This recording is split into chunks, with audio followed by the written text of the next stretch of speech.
Assalamu alaikum. Welcome to the online workshop on attaining emotional intelligence as a Muslim.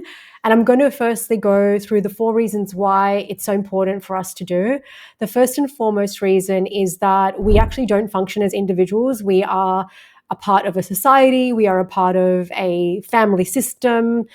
We actually work in tribes and we do influence each other. And I often give people this analogy of a puzzle. You are a particular shape in the puzzle that you're currently in.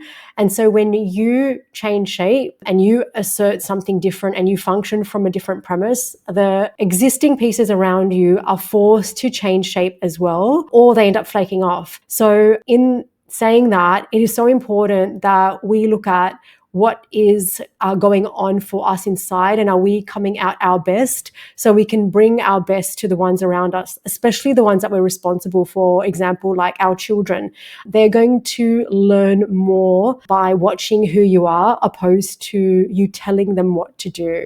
And even spouses. So when you've got like an issue with your partner, the way you change and the intentionality that you have often reflects the relationship. And so it's really, really important to take a look at that and attain these skill sets so you actually have more peace in your life. The second pointer as to why it's good for us to attain that emotional intelligence is that life is actually going to bring about hardship. It's not going to go anywhere. It is coming, and it is something that we've all experienced. And when we have that emotional intelligence and awareness, we know the ABCDs on how to tackle life's challenges or life's issues, and we actually see them as challenges. And issues are something that we often feel bogged down by, but when we look at the issue as a challenge, we have a much more proactive approach. And inshallah, I want to share that proactive approach with you. Number 3 is us actually understanding on an Islamic level, how are we meant to actually tackle our challenges, and how our deen has actually showcased to us where our pious predecessors actually used a lot of emotional intelligence. I have gone through the examples of that in a talk I did, but I'm going to highlight them and see how we can give ourselves permission, because often we given this message that we're meant to sacrifice. But if you look at it as like a bank account, if you make too many withdrawals, you are going to be left in your minuses, and you actually have to add in some deposits. And inshallah, we'll go into how Islamically it's actually our haq to first and foremost take charge for our spiritual health, our physical health, and our mental health. That's the only way we're going to be good enough to pour out to others. Otherwise, we will fall into a deficit and we will become reactive, or we're going to shut down. And inshallah, we'll go into that in detail.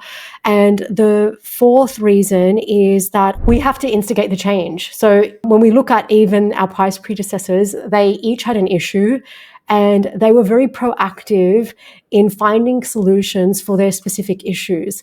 And so we're going to work together on what are the issues that you're currently facing in your life, in your relationship with yourself and in your relationship with others.